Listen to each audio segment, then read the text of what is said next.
সালের পুলিশ আইন যুগোপযোগী করব। আমরা গড়ে তুলব এমন কাঠামো যেখানে পুলিশ হবে মানবাধিকারের রক্ষক, নাগরিকের সেবক।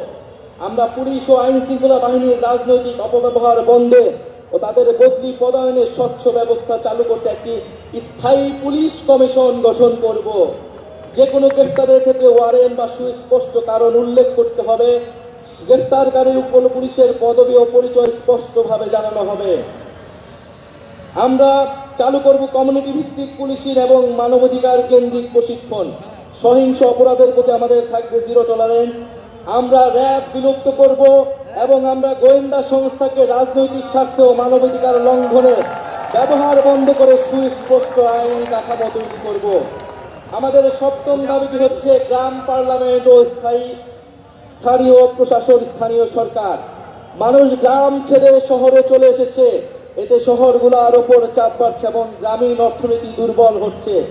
আমরা গ্রামের স্বকীয়তা অক্ষুণ্ণ রেখে শহরের সুবিধা গ্রামে পৌঁছে দিতে চাই। আমরা গ্রামে উৎপাদন ও বিনিয়োগের সুযোগ বাড়িয়ে স্বনির্ভর গ্রাম তৈরি করব।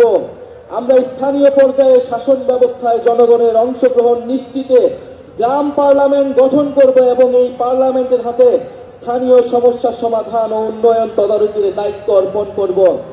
আমরা স্থানীয় সরকার কাঠামোকে শক্তিশালী করার মাধ্যমে ক্ষমতার বিকেন্দ্রীকরণ নিশ্চিত করব এবং স্থানীয় সরকারকে স্থানীয় উন্নয়নের কেন্দ্রবিন্দুতে পরিণত করব।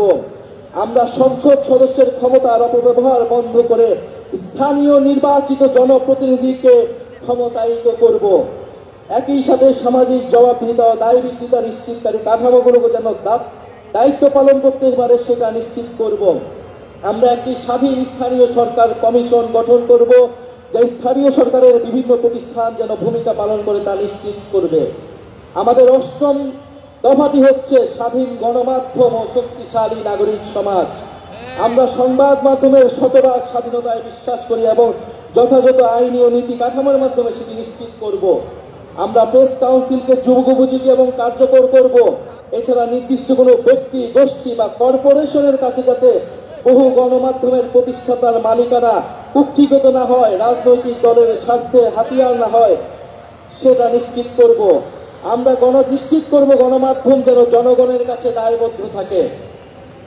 আমরা গণতান্ত্রিক জবাবদিহিতা শক্তিশালী করার প্রয়াসে নাগরিক সমাজের সক্রিয়তা ও স্বাধীন মত প্রকাশের সুযোগে অবারিত করতে নাগরিক সমাজের অংশীজনের সমন্বয়ে একটি শক্তিশালী নীতি কাঠামো তৈরি করব। আমরা গণমাধ্যমে মিস ইনফরমেশন, গুজব ও বিভ্রান্তিকর সংবাদের বিরুদ্ধে জনগণের সুরক্ষা নিশ্চিত করব। আমাদের নবম দাবিটি হচ্ছে সার্বজনীন স্বাস্থ্য। আমরা এমন একটি স্বাস্থ্যসেবা ব্যবস্থা গড়ে তুলব যেখানে অর্থের অভাবে কেউ চিকিৎসা থেকে বঞ্চিত হবে না।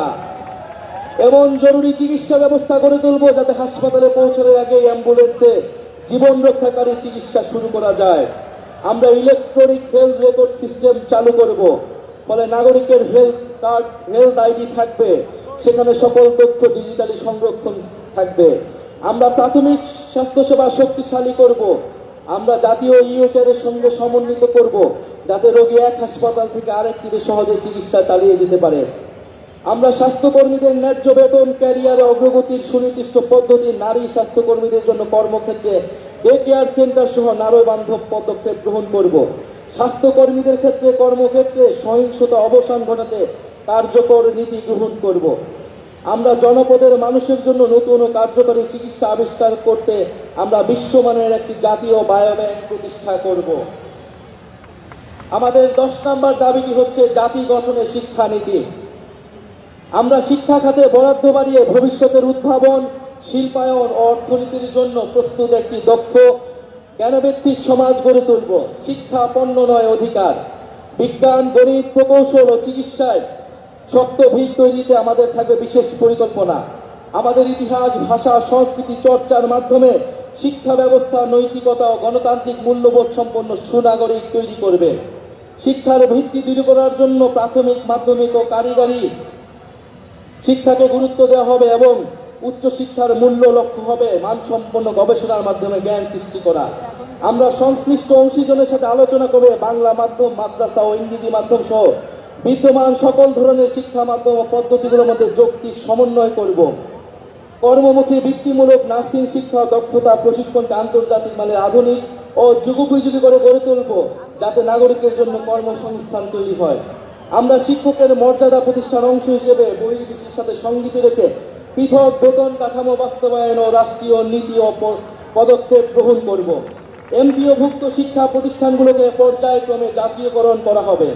শিক্ষা প্রতিষ্ঠানের ছাত্র, শিক্ষক, কর্মকর্তা, কর্মচারীদের রাজনীতি ও তার উপর জাতীয় রাজনীতির প্রভাব বিষয়ে সংশ্লিষ্টদের মতামতের ভিত্তিতে গ্রহণযোগ্য নীতিমালা প্রণয়ন করা হবে। আমাদের 11 নম্বর দফাটি হচ্ছে গবেষণা, উদ্ভাবন ও তথ্য প্রযুক্তি বিপ্লব। আমরা উন্নত বিশ্ব থেকে প্রযুক্তি স্থানান্তর ও দেশে প্রযুক্তি জ্ঞান সম্পন্ন দক্ষ মানব সম্পদ তৈরিতে বিশেষ উদ্যোগ গ্রহণ করব। আমরা বিজ্ঞান ও তথ্য প্রযুক্তি গবেষণায় সরকার, বিশ্ববিদ্যালয়, বেসরকারি খাতের সহযোগিতা ও যৌথ উদ্যোগে 50 বছর মেয়াদী বিভিন্ন বিজ্ঞান গবেষণা প্রকল্প গ্রহণ করব। এসব প্রকল্পের আওতায় অ্যারোনটিক্স, মহাকাশ গবেষণা, সিগন্যাল ইন্টেলিজেন্স, রেডার প্রযুক্তি, artificial intelligence, semiconductor, quantum technology সহ বায়োটেকনোলজি প্রভৃতি বিষয়ে সর্বাধুনিক গবেষণা ল্যাব স্থাপন করা হবে। পাশাপাশি বিষয়ে বিশ্বের সেরা ল্যাবগুলো থেকে সহযোগিতা স্থাপন ও দেশি বিদেশি বিশেষজ্ঞদের প্রতিযোগিতামূলক বেতনে নিয়োগ করা হবে। কম্পিউটেশনাল গবেষণায় বিশেষ গুরুত্ব আরোপ করার জন্য একটা ন্যাশনাল কম্পিউটিং সার্ভার ও বিশ্ববিদ্যালয় ভিত্তিক কম্পিউটিং ক্লাস্টার তৈরি করব। বিশ্ববিদ্যালয় ও সরকারি গবেষণা প্রতিষ্ঠানগুলোর আউটপুট ও মূল্যায়নের জন্য কমিশন গঠন করব এবং গবেষণা প্রতিষ্ঠানের সকল প্রকার অপ্রয়োজনীয় আমলাতান্ত্রিক হস্তক্ষেপ বন্ধ করব। তথ্য ও সাইবার নিরাপত্তা নিশ্চিত করতে কমিশন গঠন করব। আমাদের 12তম দফাটি হচ্ছে ধর্ম, সম্প্রদায় ও জাতিসত্তার মর্যাদা। ঐতিহাসিকভাবে বাংলাদেশের সাম্প্রদায়িক সম্প্রীতির এক উজ্জ্বল দৃষ্টান্ত হওয়া সত্ত্বেও মানুষের ধর্মীয় পরিচয় ও আচরণকে রাজনৈতিক বিবেচনায় নির্যাতনের উপলক্ষ হিসেবে ব্যবহার করা হয়েছে। আমরা সকল ধর্ম, সম্প্রদায় ও জাতিগোষ্ঠীর ধর্মীয়, নৃতাত্ত্বিক ও সাংস্কৃতিক অধিকার প্রতিষ্ঠা করার মাধ্যমে একটা বহু ভাষা, বহু সংস্কৃতি ও বহু জাতিভিত্তিক বাংলাদেশ গড়ব। আমরা ধর্মীয় মূল্যবোধ এবং ঐতিহ্যের প্রতি শ্রদ্ধাশীল থাকব। ইসলাম বিদ্বেষ, সাম্প্রদায়িকতা এবং জাতি পরিচয়ের কারণে যে কোনো প্রকার বৈষম্যমূলক আচরণ, নির্যাতন ও নিপীড়নকে আমরা শক্ত হাতে প্রতিহত করব।